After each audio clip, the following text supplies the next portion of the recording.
Yes, bantu bange muli mutya kansubire nti muli bulungi kansubire nti omukama abasanyusiza, but even still when you're going through some hard time, like I always tell you people, do not lose hope. Just hold onto what you're doing. Tomanya how omukama wanakusangira ati nasobola okubanga akyusa embeera.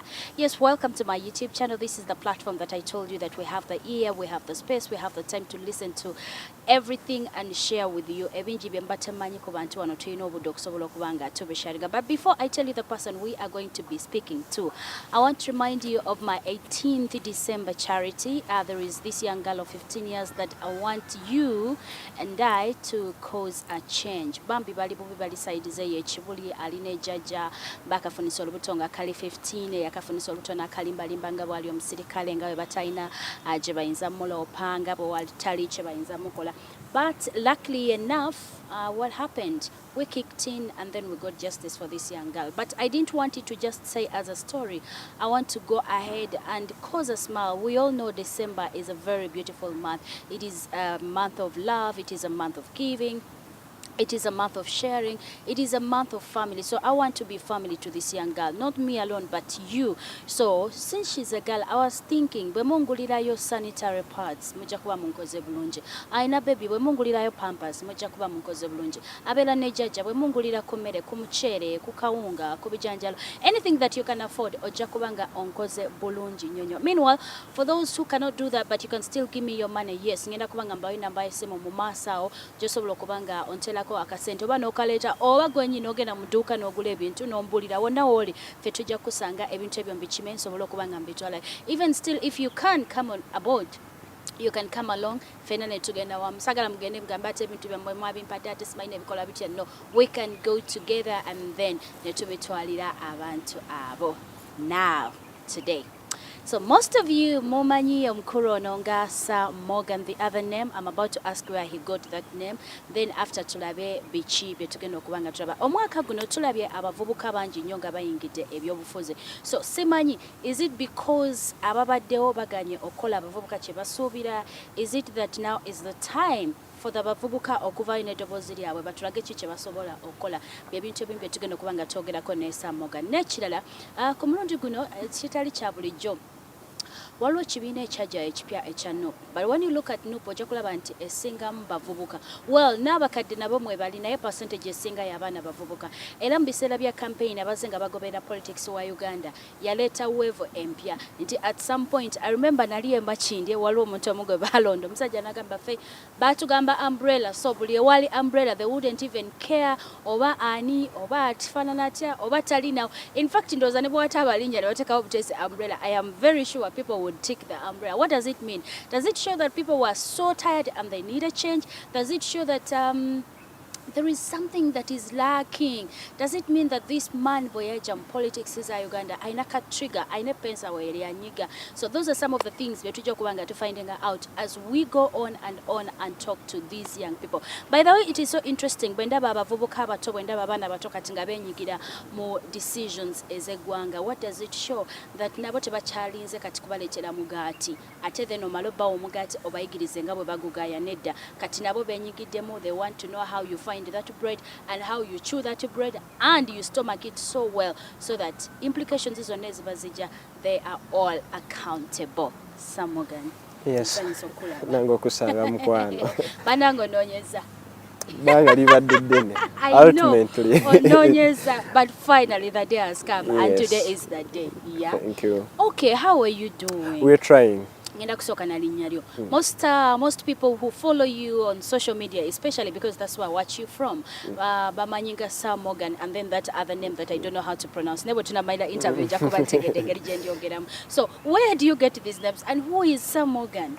Okay, Sir Morgan is a manya matufu. I'm called Magumba Medi Morgans. Magumba, where did I say? Ndi musajja musoga. Oh, naino mukolo last weekend gwalimu abasoga ne bampa erinnya Nangobi. Nangobi kitegeeza ki? Nja kunnyonnyola edda. Okay. Ndi musajja musoga, nina amannya mangi. Ebiseera ebisinga mu buli kifo kye ŋŋenda weesanga nti buli omu antuma erinnya ery'enjawulo. Tujja ssanga bakyali bange ng'oli ampita gavana naye nasalawo okukyuzinga erinnya lya Sir Morgans Mugermani olw'ensonga linnya lyotamanyi pronouncing liri mu Germany. Awe nali mu senior 4 nasomera ku London High Kabowa, twalina omusomesa gwe baali bayita Richard yafa nga tuli mu senior 4 ye yantuma erinnya lya mu Germany. Yantuma erinnya lya mu Germany ng'agamba nina embeera z'Abagermany. Era buli we yayingiranga ekibiina nga abuuza Omujamani wange aliwa. Nange simanyi. No, you do not just take on the name. Omutombuza Raji. Kyayikaza embeera zange. Sir Morgans Mugermani. Hey, Sir Morgans Mugermani. Okay, yeah. Yes. So he names me Mugermani. I didn't like it at the start, but later Richard Weyafa. I took on the name as a sign of remembrance because we were so close that it is to Alibachari nyo ne Richard. So kati Weyafa okusigala nga mujjukira buli kaseera buli wembeeraawo nengamba erinnya lye yantuma kandi taking it on. Okay. That is how I became Sir Morgans Mugermani. Okay. Yeah. Wa Sir Morgans Mugermani oli munabyabufuzi. Sitera kwagala kweyita munabyabufuzi. But you a politician. At least nze nkumanyidde ekyo kyenkumanyidde. Nasooka nenda bakafaananyi nenda benkofiira. Ndi realist. Oli realist yali mu Luganda.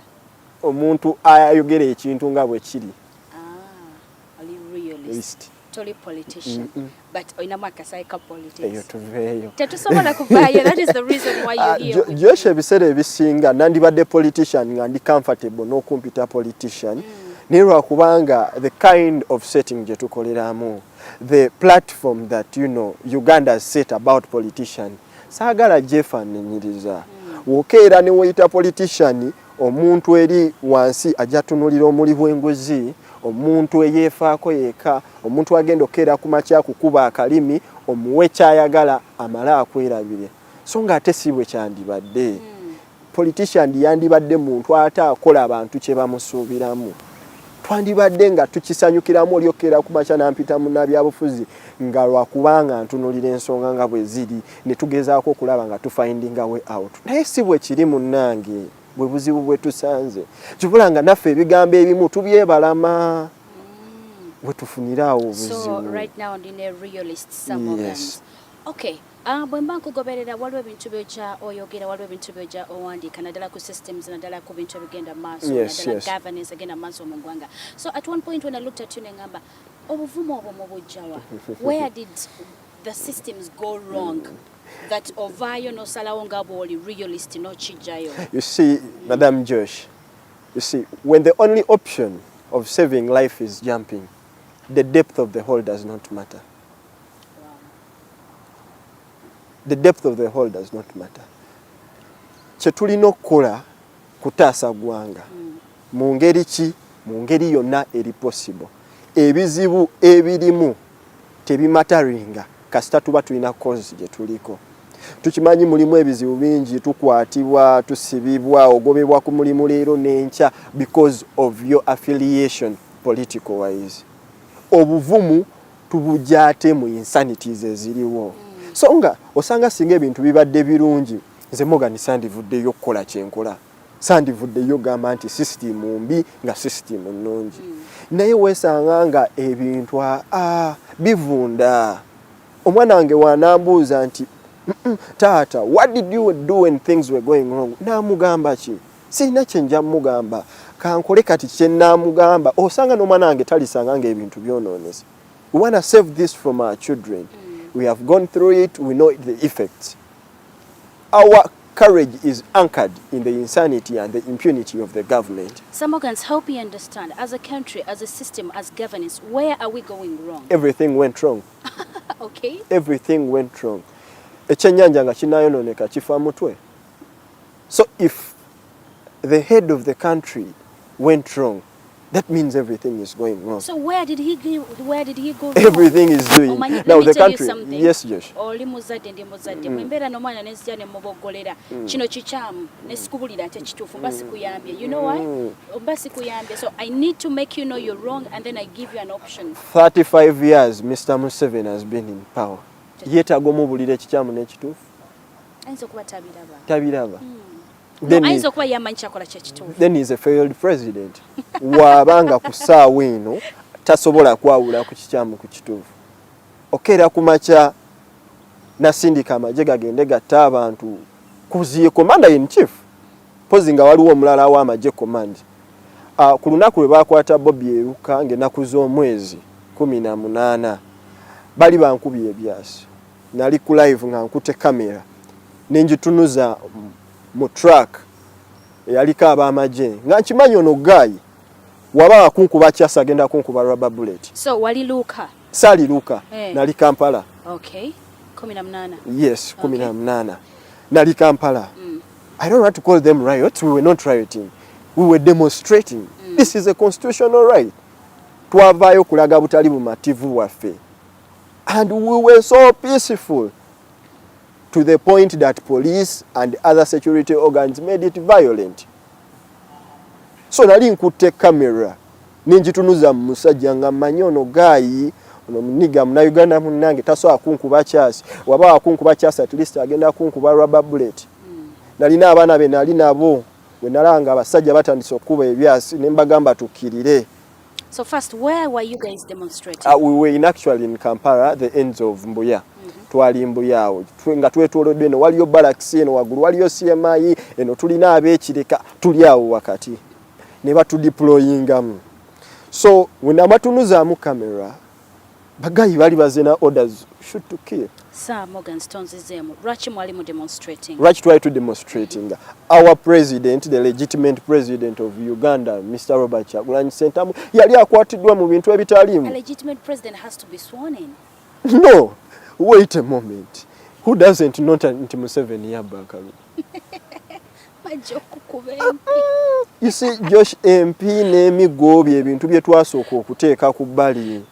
Well, that's just a joke. Putting jokes aside, okay, where were you guys demonstrating? Our president was illegally detained. And it was being done over and over. Bali bakafudde kaze.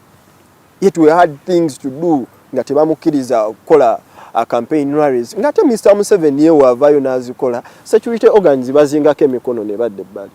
So we were like, lwaki Mr. Kyagulanyi wakola kino? There is a lot of concern. Temukkiriza nakola ekyo kyalina kukola mu kaseera kaakyo.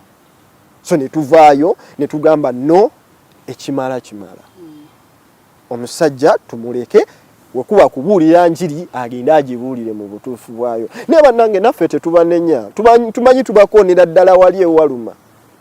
Tebagala tubuuse bannayuganda naye ekimpa essanyu nti manyi engeri gy'osobola okusinga okwekuumamu is multiplying yourself. Kyagulanyi ye multiplying nti ne wookera ku makya n'ojjawo Mr. Kyagulanyi obolesewo Bakyagulanyi bangi. I am going to ask you something, my realist. Yes. How did you come to love Mr. Kyagulanyi? How did I come to love Mr. Kyagulanyi? And how did you get the confidence in him? Newe wayo noga nti oba gaya ankuba ne rubber bullet, it is okay. It is very okay. Olaba nze okujja okwagala Kyagulanyi. Kyagulanyi mwagala kuva mu music. Okay. Kyagulanyi ennyimba ze zoogera omutima gwange. Right from mwekuume.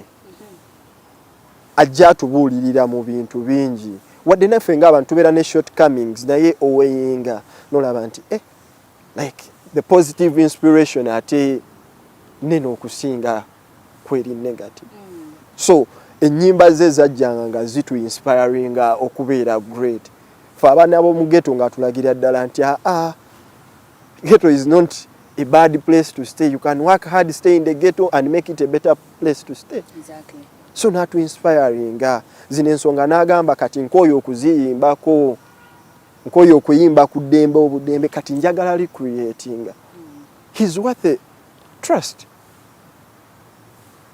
Nagenda mu parliament ne tulabira ddala nti atulaze bino ebintu. Nze nakula nno manyi Museveni kigambo kirala kitegeeza president. Not a name for somebody. Oh my God. Era nga nze manyi oli osobola ogamba Museveni we Kenya ng'olinga agamba president we Kenya. Okay. Kyagulanyi weja ne ngamba kwegamba bulijjo gaayo ono yatuwuddisa kwe kuzuula nti kyali osobola omunyeenya. Josh, I'm 22. Kuva we nazaalibwa siwulirangako linnya lya president mulala mu Uganda. What do you expect of me? 22 is very little. Very little. Yes. The constitution says 5 years. But it also gives you a chance to come back. And you're the very people who keep on voting. Voting. Him and voting. Kubanga lwaja Voting abantu bamulonda. Era ne babala okulu. So Joshua yagala kunkakasa nti gwe tewalabye agenda mu maaso mu kalulu. We had ballot stuffing everywhere.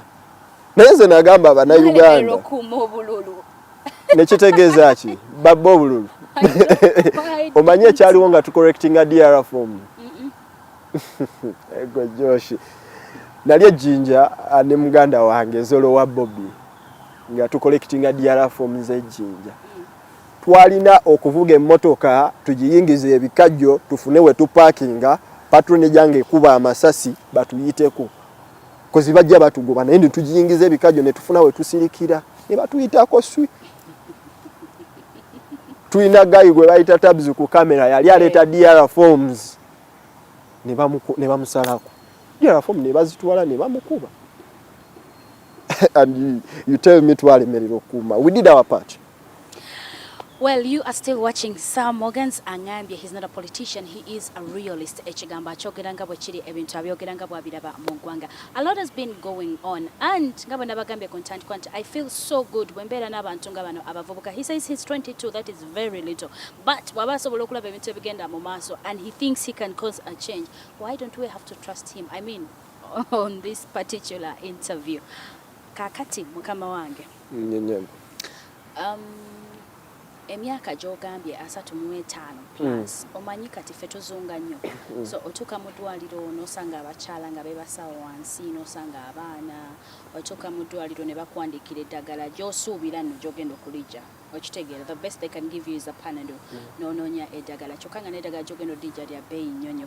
These are things byensuubira ndowooza myaka 35 bye twandibadde tulina. Twandibadde tetukaabira ddagala, twandibadde tetukaabira amakubo, nguudo.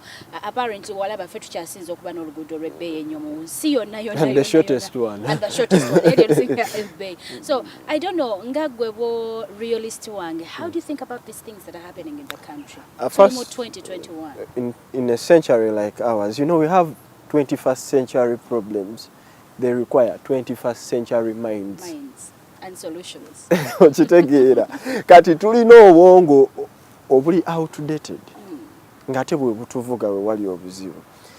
Mwami Museveni ne banne we baali bagenda mu nsiko bakwata emundu balina kye bayitanga 10-point program nga kuliko ebintu bingi naye nga number 1 yali security. Of currently I don't feel safe moving in Uganda. Kati olabe ekintu ekyali kisooka ku 10-point program ye nakyo tekituukiriziddwa kati gwosuubira kikubira. Everything is going to ail and deteriorate till we step in as a country. Let it be the education system. Tuli mu education system nga it is not even related to the contemporary society. You finish education and go for another education in the world because bye tusoma mu ssomero tebiri related to ekiri mu environment. Naye lwaki nti lwakubanga Mwami Museveni yakera ku macha n'agamba nti mama sweetheart kwatira wano. Sagala gamba nti you know what, she's not educated. This is not about being educated, it's about being learned. Tuli mu ggwanga nga tulina abantu abali qualified mu bintu bingi naye nga they are outlined. So as if we had an inclusive country, netumanya nti eno education system yeetaaga omuntu agitegeera nga tetuplaningira kiriwo kati wabula tuplaningira future n'agituulamu nti health care system yaffe tugitunuulidde tutya. Tuli mu ggwanga nga budget egenda kufulumizibwa naye nga 60% egenda mu security. 35 years tetubeerangako na lutalo naye buli mwaka security tugiwa sente. But every day Bannayuganda bafa lwa mbeera bya bulamu. And this is not the first time we are being bombed by the way. It's not. Ndoza betaga supplemental okugira security, you know, okwewala ebintu nge. Basajja balabinga. Tujibawa tebatulumbye. Tebatulumbye. Abasajja batulumbye batukuba bomb ababiri babadde ku pichi. We have done enough with security. tugezeeko ebirala. Let's focus. Tutunulireko ku healthcare system tugiimprovinze tutya. Yes, bajakera kumacha bagambe fe sente za healthcare tuzita. Naye olaba Madam Josh buli wobeera nga oli muzadde waka n'olekawo sente ez'emmere n'okomawo n'otafaayo mmanyi oba emmere yaguliddwa n'oyingira buyingizi kisenge ne weebaka obuzibu ate busigala ku ggwe. You're not making a follow up. Nze nonsuubira nti Mwami Museveni agamba nti you know what, healthcare system njiwa sente. Yes, ogiwa, but do you make follow ups? Nedde era seewuunya because the whole system is corrupt. We tubeera nga tuli waka nga mama yasinga okuwemula ku kyalo. Omwana we ne wana mukola ekigambo tagenda mugambako kozi maama ye Katonda waabyo. Kati Mwami Museveni Sir Morgans oba abantu abeetoolodde president bano be bamusumbuwa be batamubulira ddala kituufu maybe tebamubulira kituufu ne bamuteeka mu comfort zone and everything is going 35 years and counties you've been a president and you don't understand the way your country is moving. Because it looks like to him everything is okay. Nzijukira ojukira bomo yasooka okuba ku digida. Yes. I heard him say those were pigs to Hey. end up over. No, he meant people in government. And pigs. then we saw Yes. abulira People in government. Okay, so ngamaze okwogera bino ebigambo twayitawo bbanga ate ne tulaba bomo ojijukira yagira yiganga Yes. lungala something like that. And then after 22 days, then this time around they hit us so hard, Parliamentary Avenue and then CPS, you can imagine CPS. Yes. So olowooza ebigambo bye bikyalina ddala makulu because if I set ekigenda kubeerawo and then it happens actually more than once. The person who is saying techigenda beerawo ye yatugamba that at 75 you can't lead a country and he's still leading. You know, Museveni, Mwami Museveni, I love respecting him because he's worth it. He's the first citizen. Yeah, he's the first citizen worth the Citizen respect. Yes. Naye waliwo embeera onengamba mwana kyali ono yeetaaga ekitiibwa naye ogenda okuyitaayita nga kyali gwe wandibadde ow'ekitiibwa mwana ate gavumenti bye byekola bimalamu. Ye muntu akeera n'ayogera ekigambo leero ate enkya ne bikyuka. Nzijukira emabega awo tekyamutwalira na wiiki namba waliwo lwe yavaayo n'agamba Uganda nsi erwanirira human rights. Wali tewanayita wiiki human rights organizations mu Uganda zonna license ogenda wulira eya Nicholas Opio chapter 4 bagigaddewo eya Maria Matembe nayo bagigaddewo and these were organizations that were fronting human rights. Tuli mu ggwanga nga it doesn't take an hour omukulembeze ebigambo by'okunalifying and we are getting used to this but we shouldn't settle for less. Ekizibu kye tulina mu Uganda nti tulina system gye tukuliddemu.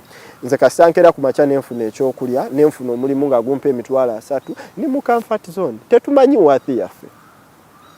Nesinga nkera ku macha ne manya wathi yaffe ne manya no. I'm not worth living in such a country where we have police brutality. Jona kwatiddwa kafyo. Yes, namenye teeka.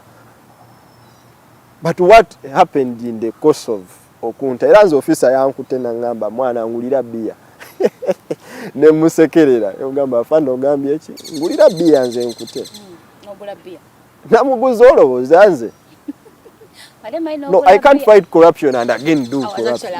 Namugambye ekintu kimu afanda olaba wabanga onkute kafyu nkwate ontwale ku police and let the transactions go on through the right way. Natya kino tulina kiteeka butesi mu bannayuganda bannaffe. Bano bakyali baganda baffe nabo balina omusaayi nga ffe ate batya. Olina kubeera bubeezi na buvumu. You know, when you raise your courage okutyako kukka. But you know, there is this feeling that whenever you njogera ku kino, they're going to beat me up, agenda kunsiba, then this other thing is katinga gwe taata, katugeze taata maka, bakusibye family yo ogirekeddan. Okimanyi nti ekyo kitusibye nnyo mu mbeera. Of course bingi ebitusibye emabega okusookera ddala kutya. Kati tuli mu ggwanga ng'oba oyogedde oba toyogedde, you will die, you will be killed. If it is beating you, will be caned. Omukazi gwe baakuba on 18th mu kibuga yali atambuza mmere ng'ali bibye teyabiriiko ne bamukuba amasasi gakute plate y'emmere. teyabiriiko. My little Amos. Yeah. Namawulire. Yali bibye. We are living in a country whereby fena the elites, abasoma n'abatasoma, we have to hold hands together and say we need to serve the Pearl of Africa.